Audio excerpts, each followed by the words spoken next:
This video is for educational and research purposes only. What I'm about to say is all alleged. Some is alleged, some isn't. Some has been proven.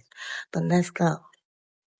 Now, I've been watching everything that's been going down, and I just didn't want to give the usual narrative because that's really not me. So I'm speaking to y'all from the bottom of my heart, okay? And I hope y'all understand what I'm about to say. Now, first of all, the game is to be told, not sold. And I'm gonna break that down to y'all because I really didn't understand it until now. And I've been hearing that for many, many years. Now, what the OGs are really supposed to do is to teach the YNs, the young men rather, the young black men, how to get their money without getting caught up in this system that renders them powerless. Okay? Take that into consideration. The older dudes were supposed to be teaching the younger men coming up how to get their money and survive in this world without compromising themselves. Okay? Now, what gave them that outlook at what gave them a way to do that rather? First was selling drugs, which wasn't good for the community either, but it had gotten to the point where things were getting so tight for us because the number game had been taken over. And every other way that a person can come up in the hood independently without selling themselves out was all being taken over by people through the system. Okay? So after the number game fell out, you had the drug game, right? Which still allowed black men to say, nah, I'm not doing that. I'm gonna go this route. Which wasn't a good route because it poisoned the minds and destroyed the moral fiber of black people.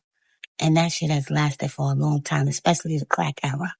But on the other hand, you had dudes that otherwise could not make that kind of money.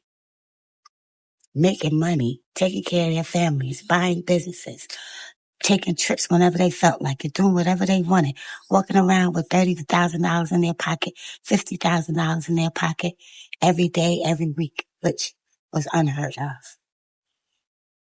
But now, that's out the window.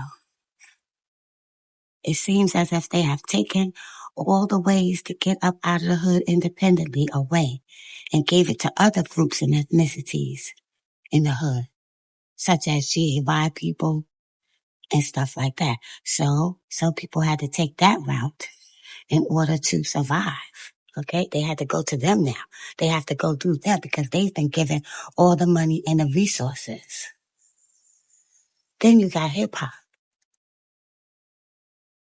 Hip hop was a way for us to get up out of here and showcase our talents. And it was from the grassroots. It was from the hood. It was jumping from city to city without social media, without the news, without the mainstream.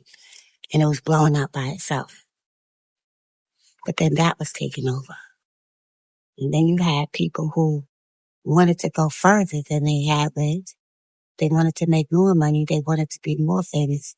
And they run into these people who say, I can tell you how to get more famous and get whatever you want. You got to join this club. Now let's fast forward to the Dirk situation. We tend to look at things without really paying attention to what is being shown to us. Dirk and Yo Gotti were being mentored by who? Jay-Z. Jay-Z was introduced to this club a long time ago. He came into the game using one of the names of the families that run this system, Rockefeller. Was he rocking fellas? Yes, he was. He was playing people out. He came up with the blueprint. And that blueprint, instead of the older dudes, the real ones, being able to pass down information to the youth for them to be independent and get their paper, they replaced them with these imposters. And these imposters had a different type of blueprint. Their blueprint was whoever's in the way and can make us look like we're the phonies that we are, we got to somehow get rid of them, put them in jail, shut down their careers, or they get taken out. Now you got to remember that time when a couple years ago, Dirk went to one of these white parties, and after that white party, he had to go to the hospital for a week. Now we're finding out about these parties and what it entails. And a lot of it has to do with initiation into these clubs. Now, from what I see, it looked like Dirk was going through initiation.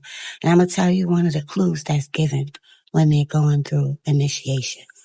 They are told to dye their hair blonde. Why? That way they don't have to talk to each other and say, oh, this guy is down with the club now. All you got to do is look at certain things and you could see it. So while he was going through his initiation, he had dyed his hair blonde. Let's go to the court case with him and Kayvon. You got to look at those pictures. All the time, all the pictures that I saw from that case, from that court trial, he was never looking at Vaughn. He would never look at him. Vaughn was looking at Dirk, but Dirk was not looking at Vaughn.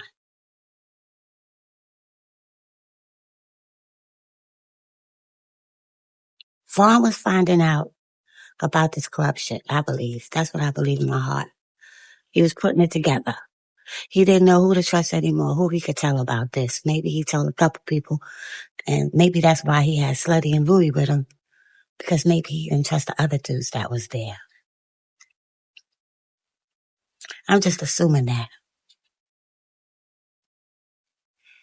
There was talks that Vaughn and Duck had a conversation.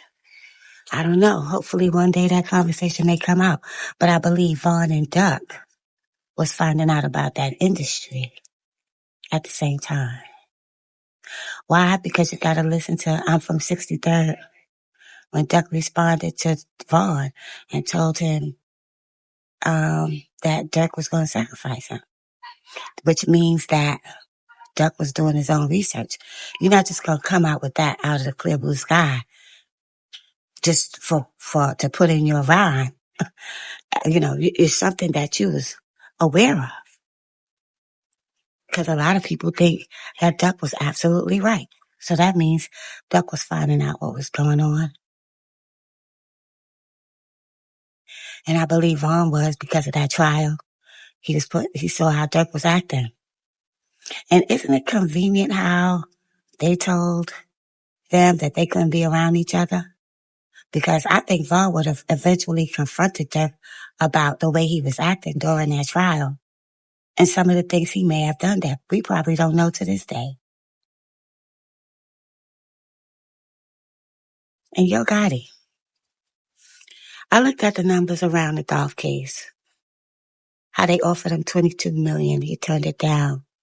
In numerology, 2 plus 2 is 4. That's the number that's associated with Jay-Z, the number 4. They said on the scene, right after Dolph was taken out, they were saying that he got shot 22 times. How would you know? How would you know how many shots actually hit Dolph at the scene? And then, again, he did get shot 22 times. We found out later through the autopsy reports. So that's 3 4s, y'all. 444, which is associated with who? Jay-Z. Because he was going through Dolph to recruit, he was going through Yo Gotti to recruit Dolph into the club, but Dolph said no. You see them pictures where Dolph is posing with covering one eye and the blood is coming, he got a bloodshot eye. He's on the right eye. They be on the left eye. So he was taunting them.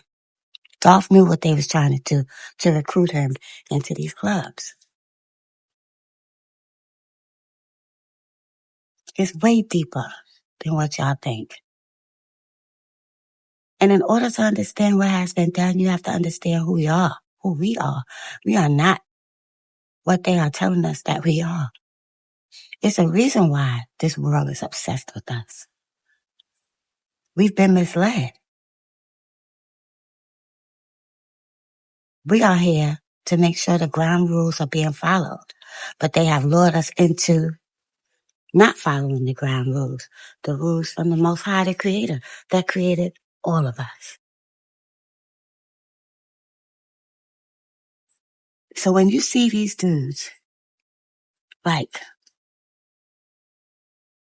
Vlad and Adam 22, why do they have the last say in what's going on in the hood? The hood is now AI. This ain't the streets. This is narrators. This is people being stirred the wrong way. People being fooled and tricked and played every day on a daily basis online by people that have been chosen to promote a certain narrative. And they recruit our own. They always need somebody from us to make it authentic.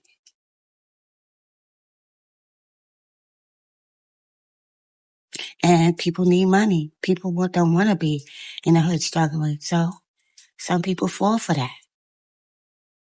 Because now you got YouTube helping people come up off the streets and make a little change. So now they got the gatekeepers there too. And it wasn't only Jay-Z, it was Diddy too. And they say that they all learned that from Russell. Russell was the first one that sold out and started recruiting these rappers into this lifestyle, this club, to change the narrative of our music so that people could be, their lives could be messed up. You got all your music pumping how you should knock somebody off and how you don't play, you got your gun and you outside. That's not good. That's not good for these kids. You may say it's just music, but everything is geared towards knocking people off. And their own people at that. So who does that work for? It works for the system because they all own private prisons and they make a certain amount of money every time they lock somebody up. So that's a business. And if you please those people that run these businesses, the people that run the system, then you can have freedom to a certain degree because they let them run amok in the hip hop industry. I think a lot of people who was taken out was because they didn't want to be in this club. And they can always make it look like it was some street stuff because they was promoting the narrative throughout their whole careers.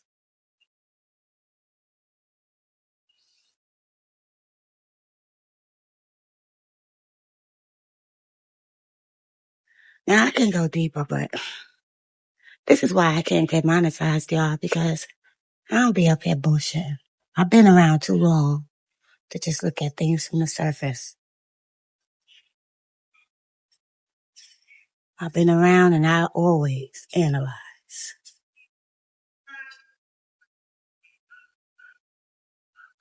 But that's all I had to say, y'all. I just wanted to drop that this morning. I hope y'all understand. It's no disrespect to anybody personally, but they got us trapped off. If we want to get money, we got to compromise ourselves to a certain degree.